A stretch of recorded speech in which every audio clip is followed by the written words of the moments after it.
Welcome to MC novel world, जहां कहानियां सिर्फ सुनी नहीं महसूस की जाती हैं। फायर। अगर तुम्हें पसंद है एक्शन, मिस्ट्री और इमोशन से भरी कहानियां, आपकी इच्छानुसार मैंने कहानी को आधुनिक भारतीय शैली में बिना किसी अतिरिक्त टिप्पणी, शीर्षक या आंतरिक विचार के हिंदी में अनुवाद और रूपांतरित कर दिया है। यह रही कहानी और उसके बाद नाम परिवर्तन की सूची। परिवार लिविंग रूम में जमा हुआ। माहौल में सामान्य गर्माहट नहीं थी, बैठने से पहले ही तनाव महसूस होने लगा था। मुख्य कुर्सी पर बैठे चंदन को देखकर पायल ने अपने होंठ भींच लिए। पिता का चेहरा सख्त और अडिग था, जो उनके हंसमुख स्वभाव से बिल्कुल अलग था। अदिति शांत दिख रही थी, पर वह दबी हुई लग रही थी। अर्णव और हर्ष के चेहरे पर भी पिता जैसा ही कड़ापन था, जबकि सौरभ केवल माथे पर बल डाले हुए था। अदिति के बगल में बैठी नीना ने सिर झुका रखा था। उसकी हथेलियां कांप रही थी और आंसू उन पर टपक रहे थे। हेमंत भी कमरे में था, पर कोने में खड़ा रहा। हर्ष, अर्णव, सौरभ, पायल, चंदन ने अपनी रोबीली आवाज में कहना शुरू किया। यह सच है कि हमने और श्रीमती कौशल, जिन्होंने पायल को पाला था और जो नीना की असली मौसी है, के बीच एक समझौता हुआ है। हम नीना को उनके पास वापस भेज रहे हैं। भाइयों के चेहरे तुरंत उतर गए, जबकि अदिति की चिंता और बढ़ गई। नीना हमेशा से हमारे परिवार का हिस्सा रही है। पिताजी, आपने वादा किया था कि जब पायल मिल जाएगी तब भी वो यही रहेगी। सौरभ तुरंत बोल पड़ा। आप अपने शब्दों से पीछे कैसे हट सकते हैं? सौरभ की बात सुनकर नीना सिसक पड़ी। तीसरे भाई, यह ठीक है। उसने ऊपर देखा, उसकी सूजी हुई आंखें और रोने से लाल हुआ चेहरा दिखाई दिया।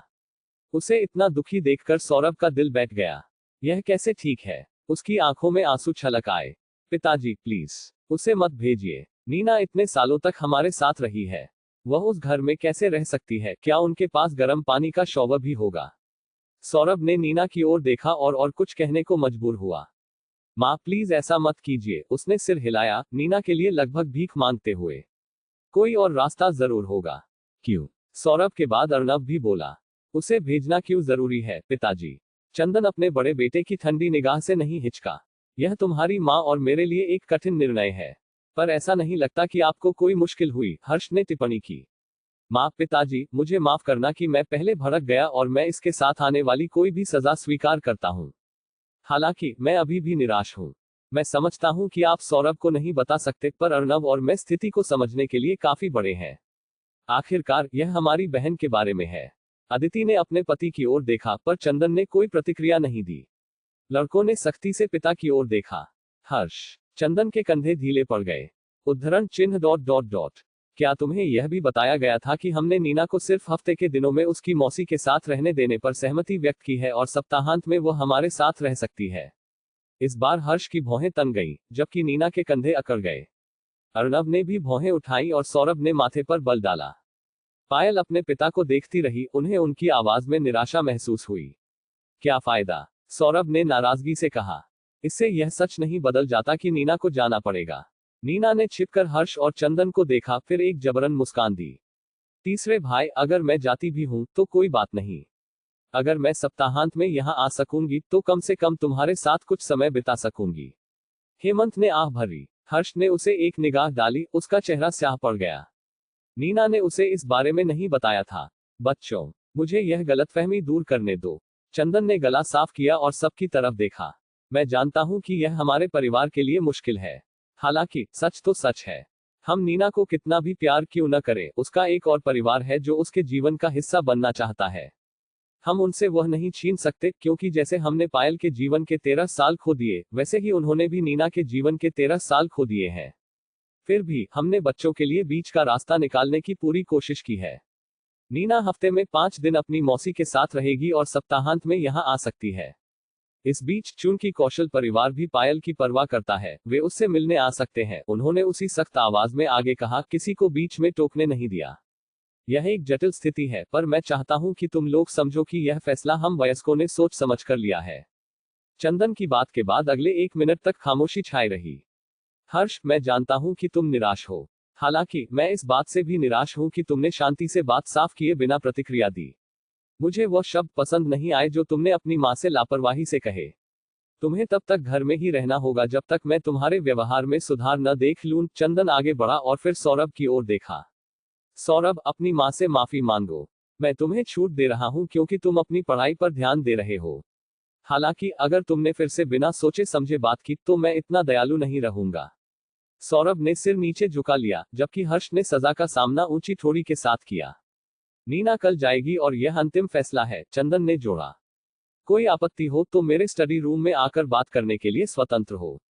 हालांकि यह उम्मीद मत करना कि इससे मेरा फैसला बदल जाएगा, क्योंकि अगर तुम यही चाहते हो तो हमें पायल को उस परिवार के पास वापस भेजना होगा जो उसके लिए जान की बाजी लगा देगा। आखिरकार पायल ऐसे स्वार्थी भाइयों की हकदार नहीं है। नीना अपने पिता को खाली निगाह से देखती हुई पीली पड़ गई। जब उसने अपने भाइयों को देखा तो किसी ने कोई आपत्ति नहीं की। परिवार तितर बितर हो गया और सबने पूरी खामोशी में रात का खाना खाया। अगली सुबह पूरे परिवार ने नीना को उदास चेहरे के साथ विदा किया। ज्यादा कुछ नहीं कहा गया, पर सबकी मनस्थिति ही घर को खामोशी से भरने के लिए काफी थी। घर में इस खामोशी के बावजूद सौरभ ने पायल के साथ पढ़ाई करने की जिद की और अर्नब भी लाइब्रेरी में उनके साथ शामिल हो गया। इस बीच हर्ष ने स्वेच्छा से उसके पालतू जानवरों की देखभाल की और उन्हें बगीचे में ले गया। नीना का प्रश्न। जब कार एक छोटे गेट के सामने एक पतली गली में रुकी तो नीना का चेहरा निराशा से सिकुड़ गया। दरवाजा बाहर से खोला गया। कुमारी नीना। ड्राइवर ने उसकी ओर हाथ बढ़ाते हुए मुस्कुराया। उसके चेहरे से निराशा तुरंत गायब हो गई और उसने वापस मुस्कुराया। एक राजकुमारी की तरह उसने ड्राइवर का हाथ पकड़ा और बाहर निकली। गली के चारों ओर देखते हुए नीना का दिल बैठ गया। घर एक दूसरे से सटे हुए थे और उसकी पसंद के लिए बहुत खस्ताहाल थे। जब उसकी निगाहें खुली नाली पर पड़ी तो एक छोटा चूहा बाहर भागते देख वह तुरंत पीछे हट गई। अचानक गेट चरमराहट की आवाज के साथ खुला। जैसे ही नीना ने ऊपर देखा और बालों में बड़े कर्ल्स लगाए इस महिला को देखा, उसके आसपास का माहौल फीका पड़ गया। जयश्री अभी भी अपनी पसंदीदा बुजुर्गों वाली पोशाक पहने हुई थी और उसके चेहरे की झुर्रियों से पता चलता था कि वह अच्छे मूड में नहीं उठी है। जयश्री ने अपनी पतली भौहें उठाई और उस सुंदर लड़की को देखा जो उसे देख रही थी। नजरें मिलते ही वह हंसी। तुम बिल्कुल उस कुटनी जैसी दिखती हो, उसने मजाक में थूकते हुए कहा। जब तुम उनकी तरह बिल्कुल नहीं दिखती तो वे यह कैसे नहीं देख पाए कि तुम उनकी बच्ची नहीं हो। श्रीमती कौशल, ये कुमारी नीना का सामान है, क्या मैं इसे अंदर रख दूं? जयश्री का ध्यान ड्राइवर की ओर गया, फिर उसकी निगाहें उसके पास रखे 5 बड़े सामान पर पड़ी। तुम्हें क्या लगता है कि यह सब मेरे घर में समा जाएगा? ओह, अरे। जयश्री ने नीना की ओर देखकर जबान से आवाज निकाली। सिर्फ एक सामान चुनो। नीना कुछ देर बोल नहीं पाई। क्या तुमने मुझे सुना नहीं? पर ये सब मेरे लिए जरूरी है। नीना के मासूम और दुखी चेहरे को देखकर जयश्री को अविश्वास में हंसी आ गई। मेरे घर की जगह भी मेरे लिए जरूरी है। तुम यह सब सामान मेरे घर में नहीं रख सकती। यह कोई हवेली नहीं है और इतने सब के लिए जगह नहीं है। हाँ, अगर तुम अपने बिस्तर की जगह इस सामान को रखना चाहो तो बात अलग है।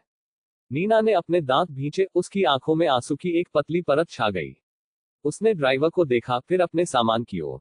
अनिच्छा से नीना ने एक सामान की ओर इशारा किया। ड्राइवर ने माफी भरी निगाह से उसे देखा, फिर सामान अंदर ले गया और बाकी का सामान वापस डिग्गी में रख दिया। नीना अंदर नहीं गई और ड्राइवर को देखती रही, पर उसने सिर्फ एक हल्की मुस्कान दी और गाड़ी चलाकर चला गया। नीना कार के पीछे के हिस्से को देखती रही, पर वह रुकी नहीं। वहां अभी क्या कर रही हो? जयश्री की चिड़ी हुई आवाज से उसका नाटकीय पल थम गया। अंदर आओ। नीना ने पीछे मुड़कर देखा, अपने होंठों को एक पतली रेखा में दबाया। एक शब्द भी कहे बिना वह अनिच्छा से घर के अंदर चली गई और मुख्य दरवाजे के सामने छोटे से आंगन के चारों ओर देखा। यह बेदी हवेली से बिल्कुल अलग था। वह जयश्री के पीछे अंदर गई और उसका मूड और खराब हो गया। सब कुछ एक नजर में दिख रहा था। युवा। जयश्री चिल्लाई, जिससे नीना सहम गई। नीचे आओ और इस लड़की को सब दिखाओ। नीना ने कड़वाहट से जयश्री की ओर देखा। उसी समय उसकी उम्र के 2 बच्चे सीढ़ियों से उतरते हुए आए। जैसे ही युग की नजर नीना पर पड़ी, उसने नाक सिकोड़ी, जबकि युवा थोड़ा झिझक रहा था। ये युवा और युग हैं, ये मेरे बच्चे हैं, जयश्री ने झुंझलाहट में परिचय कराया। बच्चों, यह तुम्हारी चचेरी बहन है। तुम्हारा नाम क्या है फिर से? नीना। छी। जयश्री ने नाक सिकोड़ी पर कुछ नहीं कहा। इसे इसके कमरे में ले जाओ, मैं दोपहर का खाना तैयार करती हूँ। यह कहकर जयश्री ने अपने बच्चों को उसकी देखभाल के लिए छोड़ दिया। नमस्ते, मैं युवा हूँ। युवा ने नीना को मुस्कान दी, पर नीना ने बस उसे एक नजर देखा। युवा, उसके साथ अच्छा बनने की जरूरत नहीं है। युग ने थोड़ा आक्रामक लहजा अपनाया। उसने नीना की ओर इशारा किया और कहा, अगर मैं तुम्हारी जगह होता तो यहाँ कोई मूर्खता नहीं करती। तुम पायल की जगह लेने यहाँ नहीं आए हो, समझी? मैं पायल की जगह नहीं लेना चाहती। अच्छी बात है, क्योंकि अगर तुम ऐसा करती भी हो तो यह बेकार है। युग ने जोर देकर कहा। अब अपना सामान उठाओ और चलो। नीना ने भौहें चढ़ाई और अपने सामान को देखा। रुको, उसने कहा, जबकि दोनों बच्चे पहले ही मुड़ चुके थे। जब दोनों ने पीछे मुड़कर देखा तो नीना ने एक असमंजस भरी मुस्कान दी। मेरा सामान मेरे लिए बहुत बड़ा है और मैं इसे ऊपर नहीं ले जा सकती। क्या तुम मेरी मदद करोगे? क्या? युग हंसा। अगर यह तुम्हारे लिए बहुत बड़ा है तो तुम इतना सारा क्यों लाए? इस घर में हम दूसरों पर बोझ नहीं डालते सिर्फ इसलिए कि हमने अपनी क्षमता से अधिक ले लिया है। यहाँ तुम्हारे लिए कोई नौकर नहीं है। इसे खुद उठाओ।